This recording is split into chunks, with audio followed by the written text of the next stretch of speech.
दोस्तों, आज हम गीता के उपदेशों के बारे में जानेंगे जो भगवान श्री कृष्ण ने अर्जुन को महाभारत में युद्ध के दौरान सुनाए थे।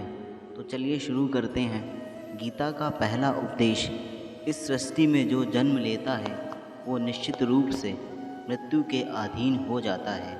दोस्तों, यहाँ भगवान श्री कृष्ण कहते हैं कि इस मृत्यु लोक का हर एक प्राणी, चाहे वो मनुष्य हो या पशु पक्षी हो या फिर पेड़ पौधा हो, हर सांस लेने वाला प्राणी अपने जन्म के साथ मृत्यु को भी लेकर आता है। हर प्राणी को एक न एक दिन निश्चित क्षण भर मरना है, अर्थात अपने शरीर को त्यागना ही पड़ता है। गीता का दूसरा उपदेश, मनुष्य को सिर्फ कर्म करने का अधिकार है, फल की इच्छा ना करें। भगवान श्री कृष्ण कहते हैं कि मनुष्य को चाहिए कि फल की इच्छा त्याग कर कर्म को अपना धर्म समझकर करे, क्योंकि जो भी मनुष्य फल प्राप्ति की इच्छा करता है उसका मन फल के बारे में सोचकर अपने कर्म और कर्तव्य से विचलित हो जाता है और उस इंसान को वो फल प्राप्त नहीं होता जिसकी उसने इच्छा की हुई थी। गीता का तीसरा उपदेश है, इस विश्व में केवल शरीर मरते हैं लेकिन आत्मा अविनाशी है। शरीर के मरने पर भी आत्मा नहीं मरती है। भगवान श्री कृष्ण कहते हैं कि आत्मा न कभी जन्म लेती है और न ही कभी मरती है। वो अजन्म, नित्य, सनातन और पुरातन है, जो शरीर के मारे जाने के बाद भी नहीं मरती है। जो सचमुच ज्ञानी होते हैं वो ना उनका शोक करते हैं जो मर गए हैं और ना ही उनका शोक करते हैं जो अभी जिंदा हैं, क्योंकि वो जानते हैं कि जो मर गया है वो फिर से जन्म लेगा और जो अभी जीवित है वो अवश्य ही मर जाएगा। मरने वाला फिर से जन्म लेगा, क्योंकि केवल शरीर का नाश होता है। शरीर के अंदर जो आत्मा है वो कभी नहीं मरती, क्योंकि आत्मा को ना कोई शस्त्र काट सकता है और ना ही उसे अग्नि जला सकती है, ना ही जल गला सकता है और ना ही इसे वायु सुखा सकती है। गीता का चौथा उपदेश, अपने मन को नियंत्रित करो। श्री कृष्ण कहते हैं कि मनुष्य के शरीर का एक अदृश्य अंग है मन, जो कभी दिखाई नहीं देता, परंतु वही इस शरीर का सबसे शक्तिशाली हिस्सा है। मनुष्य को घमंड की मदिरा पिलाकर मदहोश करने वाला पाखंडी केवल ये मन ही है। उसके हाथों में मोह माया का जाल है, जिसे वो मनुष्य की कामनाओं पर डालता रहता है और उसे अपने वश में करता रहता है। ये मन शरीर से भी मोह करता रहता है और अपनी खुशियों से भी और अपने दुखों से भी मोह करता रहता है। गीता का पांचवा उपदेश, हमारा शरीर और मन कैसे काम करता है। श्री कृष्ण कहते हैं कि मनुष्य का शरीर एक रथ के भांति है। जैसे आँख, कान, नाक और जीभ और त्वचा आदि इन इंद्रियों घोड़ों को जो सारथी चलाता है वो सारथी ही हमारा मन है, और उस रथ में बैठा हुआ स्वामी वही हमारी आत्मा है।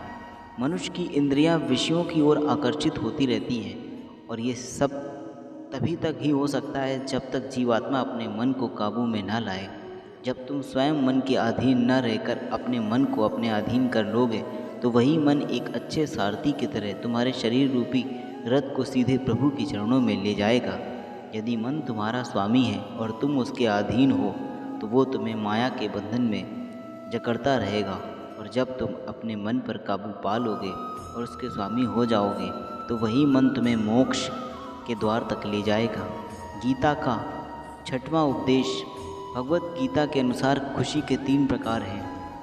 पहली खुशी है तामसिक खुशी। तामसिक खुशी हमें ज़्यादा सोने से या ज़्यादा आलसी होने की वजह से मिलती है, यानी कि आराम करने वाली खुशी। दूसरी है राजसिक खुशी। दोस्तों, राजसिक खुशी जो हमें किसी मटेरियल गोल को अचीव करने के बाद मिलती है, जैसे कि पैसे कमाना, गाड़ी खरीदना आदि चीज़ें करने से जो हमें खुशी मिलती है वो राजसिक खुशी कहलाती है।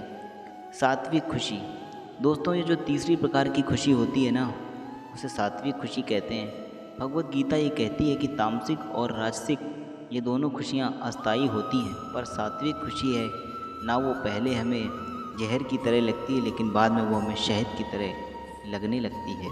गीता का 7वां उपदेश, भगवान श्री कृष्ण कहते हैं कि संसार में केवल